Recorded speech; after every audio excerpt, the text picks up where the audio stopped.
Are you still waiting for the new normal to set in? I mean, if you think about it, compared to, 2.5 years ago, how confident are you that you know what's going to come at you in your business in the next year, 6 months, or heck, even the next month?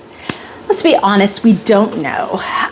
It is an interesting place to be because I read one study that's talked about 73% is actually a Goldman Sachs study where 73% of the small businesses felt optimistic about the future, but we're still uncertain of what it might hold for us.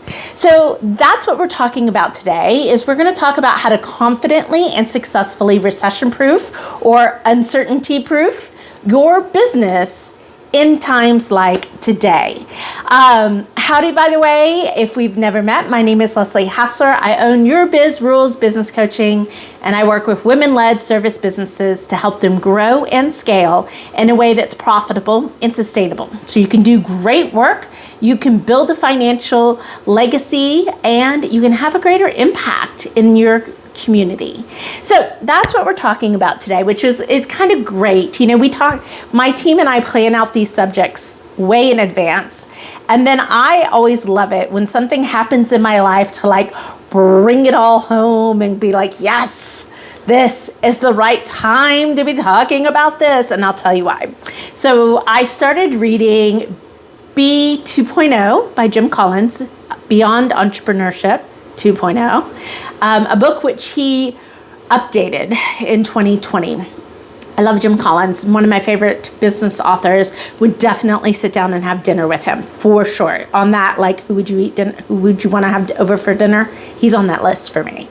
Well, in his book, and let me read to you what it said, and I'm going to paraphrase a bit, is that we live in a time where there will no longer be a new normal. There will only be a series of decidedly not normal episodes that we can neither predict nor govern. Whoosh. I kind of laugh because I really agree. But I think the false sense of control that business owners felt leading up to 2020 is part of our issue that we had. So the rate of change, guys, across the world is happening at an exponential rate. I shared with our Your Biz Rules community a couple of weeks ago this concept that every 4 years from here on out, every 4 years will be worth 100 years of previous change. That is mind-blowing to me. That means that what we can conceive of as a business, as a way to earn money, have a commercial enterprise, hire team, develop, collaborate, sell, market, all of that stuff. This is why it's like mind blown. We can't even fathom what it is going to be 4 years from now, because the rate of change is so quick and so unpredictable and so sometimes out of left field. And it's just beyond our imaginations in some ways. So that can be really freaky. It can be really scary, but it also can be very confident building. And that's why I wanted to chat with you about this today. So we have quite a bit. We have 9 things, and I'm going to try to go quickly for you. But this is the work that I do for small businesses so often because I've been through it myself. 2008, 2009, my first business, lost 50% of the business overnight, and we struggled hard for 2 or 3 years before we were able to understand what we really needed to focus on.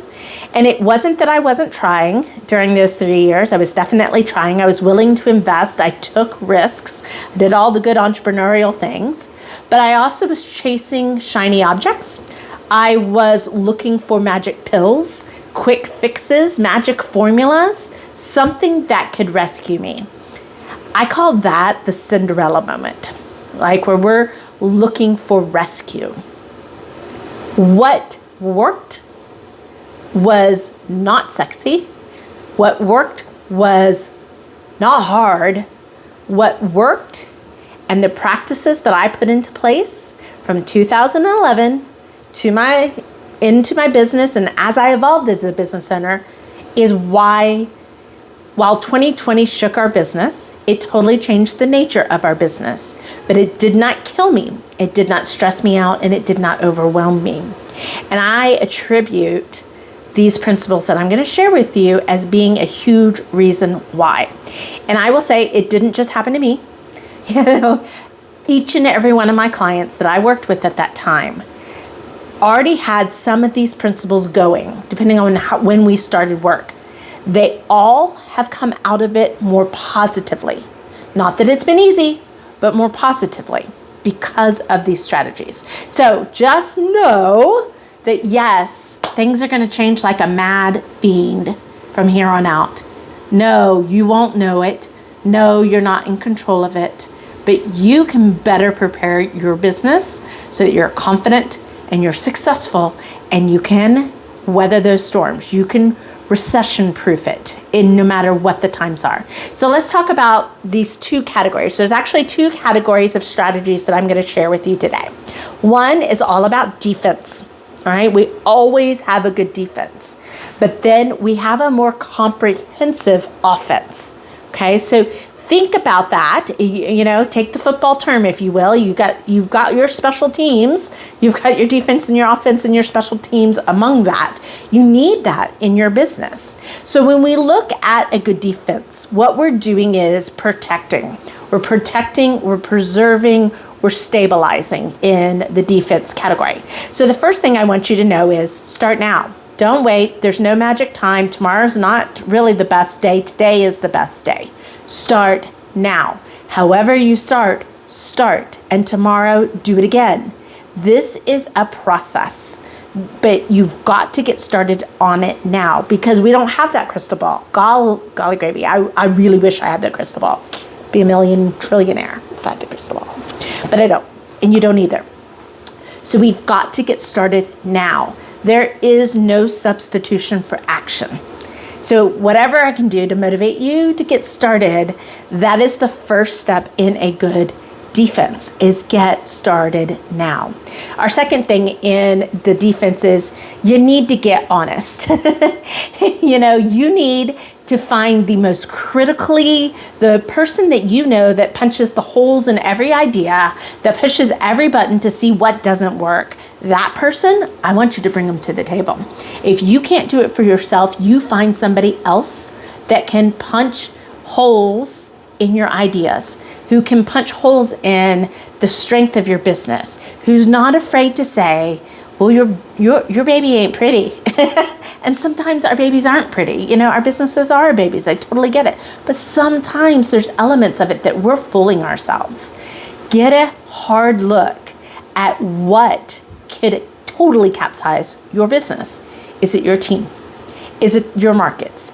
Do you have too few clients? Like your revenue is tied up with too few clients. So you have saturation. You don't have a good diverse client pool. Is your cash flow off? That is one of those things that 2020 showed everyone, is how masking active cash flow can be to stable cash flow. So we can think just because money's coming in and coming out, the cash flow is good. But what happens when it stops overnight? Guys, I had a business owner, one of my clients, we were tracking for $1 million business. We were going to grow from $500,000 to $1 million that year. That was our goal. That was our plan. We were on track when March came. March hit, and about $300,000, a third of our year, went out of the pipeline. Poof, disappeared. And then no new work came in for another 3 months. So imagine 3 months, no cash, pipeline dried up. Maybe that happened to you in your own business. Did it capsize it? In hers, was it easy? No. Why? When would that ever be easy? But the truth is, she was able to weather the storm because of other things that we were doing. Okay, and part of that's a good offense, which we'll get to in just a minute. So really take a hard look. That's our second little tip on how to confidently and successfully recession-proof your business in uncertain times. Get honest about what isn't good. Because if you know that, you can do our step 3. And step 3 really is about making a plan to mitigate all those. So maybe the world, the defense is you got to be a little chicken little for a minute. The sky is falling, right? Be a little chicken little for a minute so you can get real. But then put in plans. What happens if it's our team that crashes us? What happens if it's our largest client that goes out the door? What happens if, right? And you make a plan that helps you not just know what to do, but also know when to do it. And that is done, I'll give you the hint here, by finding your key leading indicator. That thing that is an early warning system, warning, right? An early warning system that helps you understand where your business is saying, help. Now, I will give you another example for 2020. Another client, her leading indicator was actually her AR report, because she had such a long pipeline and a long pay cycle and all of this. Her cash conversion cycle was really long. So from the time she got a job to the time she got paid, super long. So that health of that AR report, we started to see it dwindling. And we could say, ooh, it's going to be November, December, or January, and it's going to hit hard. And we could see that 6 months out. That is about as good of a crystal ball that I could possibly give you in your business. So think about those things. And I'll say number 4 is in a very good defensive strategy that will give you so much power, confidence, and success when it comes to recession-proofing your business is really build up your cash reserves. Now, the cash flow, and most people think about like their cash flow report out of QuickBooks, and hey, they've gotten some great advancements to being able to do predictive cash flow, which is really super key. But there are other little indicators, like how much cash on hand do you have? Do you know what your monthly run rate is and what the burn rate is and what all those elements are, so that you can fatten up a little bit. If you're having a good time, now's the time to fatten up a little bit. You've got to make hay while the sun is shining. And it's okay to do that. Now, not every business owner or consultant will tell you this. Not every accountant or CPA will tell you this. There are tax ramifications to fattening up a little bit. But I will tell you, it always pays off. It just always pays off. I was talking to a friend of mine that I've known in business 8 or 9 years, and he was thinking about going to a CPA who I actually know operates on similar methodology. And I was like, yes, go. Because the financial practices that she's going to make you do will pay off in spades. It'll be uncomfortable for 1 year, and then you will never look back. It is so worth it. So change the nature of cash and cash flow in your business when you've got cash coming in. You can do it whenever, but you will see a bigger impact if you can do it when times are good. I'm telling you, hands down, lifesaver. I can't give you a better gift. So that's our first category, defensive. So we talked about the defensive strategies that ultimately can help you confidently and successfully recession-proof your business. Preparing now, start now, don't start tomorrow. No excuse is worthy of not starting. Just as, take a hard look at your business and identify the risks. Make a plan for those risks, as well as your early warning systems that will tell you to pay attention. And then get your cash in order and build it up build it up so you are financially secure. Your balance sheet is good. Your cash flows are good. You've got reserves. You can make different kinds of choices. Okay, so that's all our defense. Now we're going to talk about the offense. Now, we want to be like our defense. We want to be good. We want to be number 2 or 3 team in the league, right? When it comes to defensive strategy, we don't want to be so defensive that we cut off our nose to spite our face, and that can sometimes happen. With an offense, we don't want to put all of our eggs into one basket. So if we were a football team, we would not want to bet it on one player. Can you tell me, like, think about COVID and the NFL. It's just like, you can't count on one player because that one player may get COVID and be out 2 or more weeks. That one player may get an injury and be out the whole rest of the season. You have to have a very diverse offense strategy in your business. So let me give you some things to think about. So number 1 is, I love this question. This is my favorite question. This is like play zone for me. What would happen if it was your business that was creating the disruption? What if you found your blue ocean?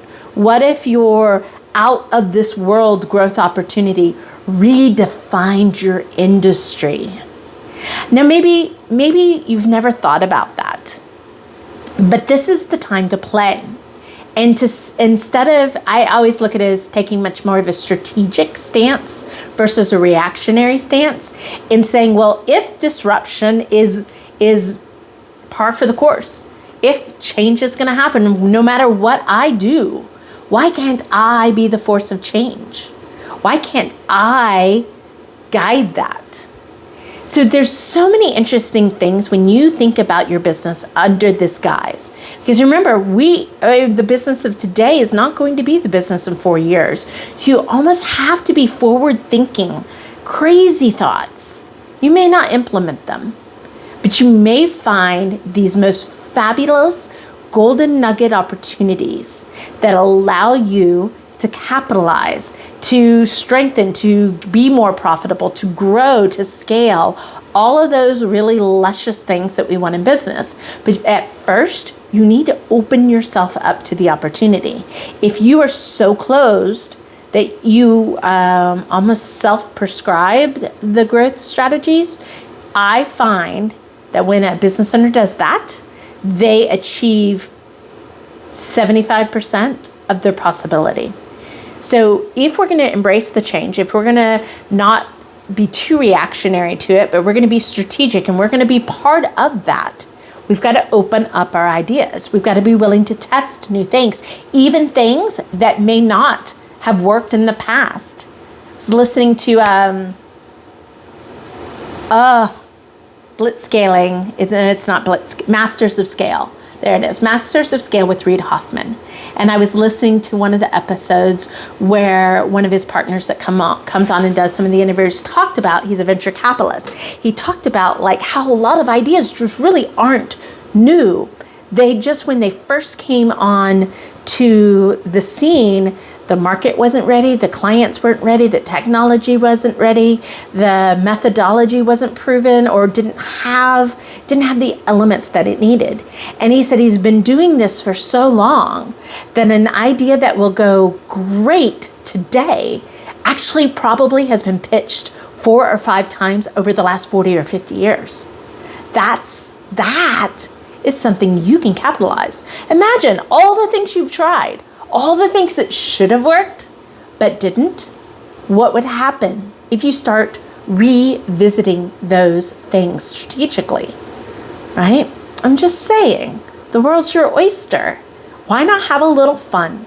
And why work harder than you need to work?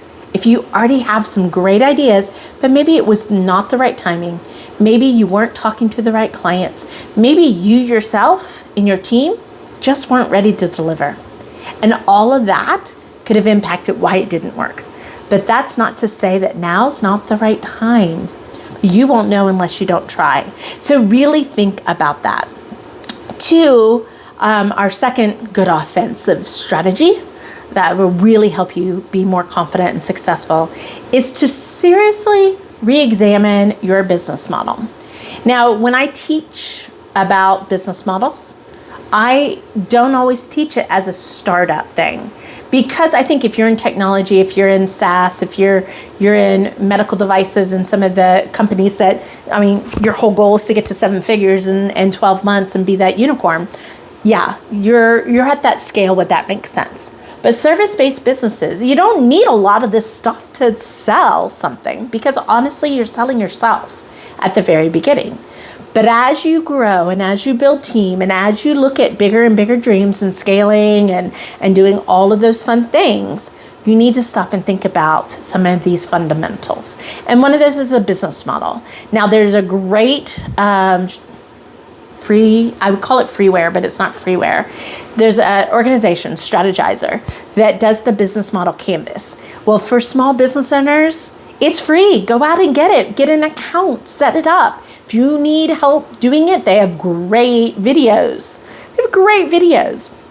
We even have a workshop that kind of layers on top of those videos, right? And talks about it from a small micro business, service business oriented type of angle to give you just a little bit more understanding of how this tool can actually drive your business moving forward.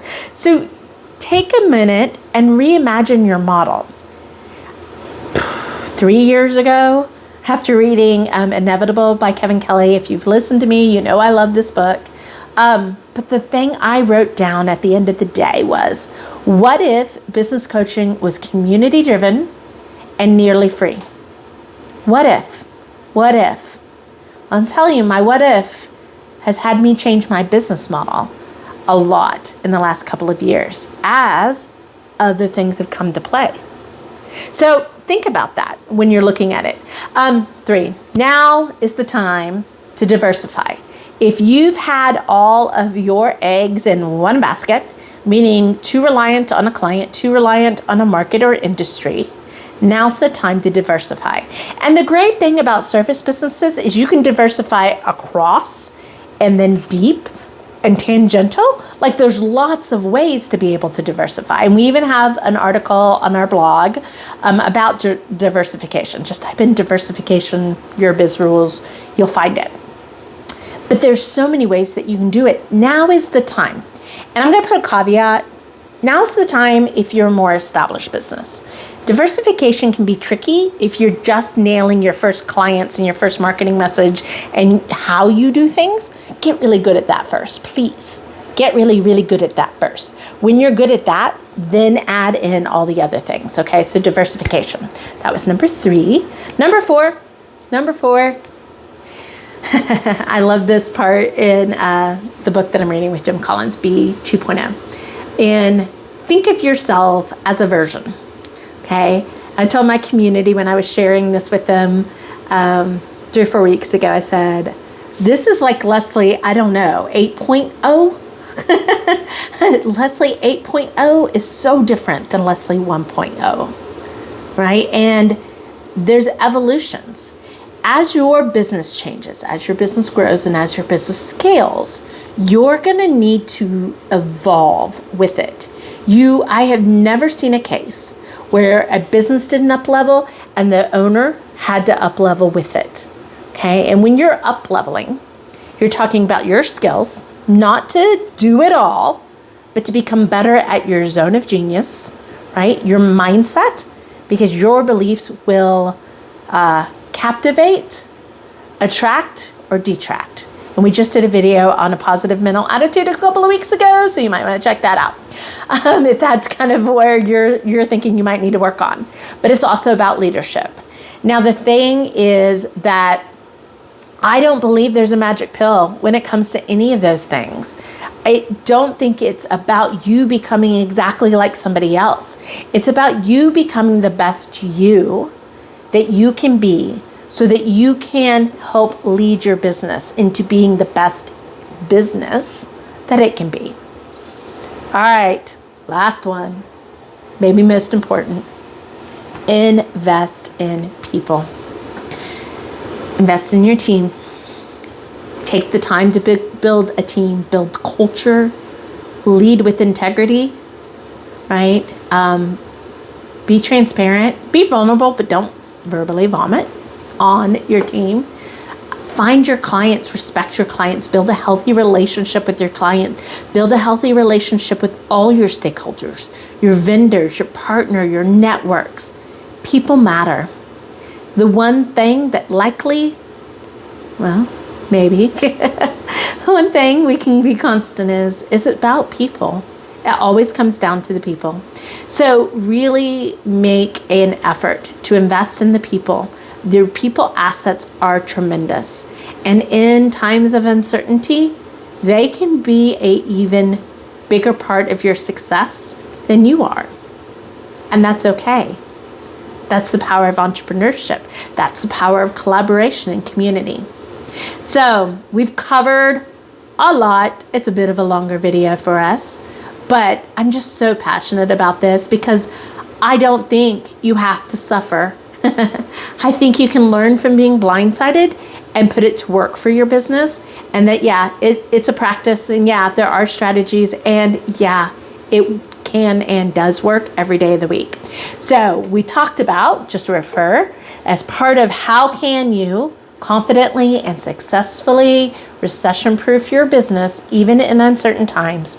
You have a really good defense, right? That is about preparing now, taking stock, making a plan, finding those early warning detection systems, and shaping your cash flow, right? And then we want to marry those really good defensive strategies with a comprehensive, widespread offense. Remember, we're not here for all of our eggs to be in one basket. We're not looking for a savior. We're looking for stability. So in order to do that, we're going to do this. We're going to ask yourself, what if your business was the force of change? Okay. Then 2 was evaluate your current business model and make the changes you need to make. 3, diversify your income stream. If you are in a more established business, really diversify across clients, across vendors, across industries, across markets. Right? Build in stability into your business. Number 4 is invest in yourself. You are as big of a part of your success as everything else. And number 5 is invest in the people around you. Don't do it alone. There's no gold stars for that. So that's it for today, guys. I hope you're doing well. I'm Leslie Hassler with Your Biz Rules Business Coaching.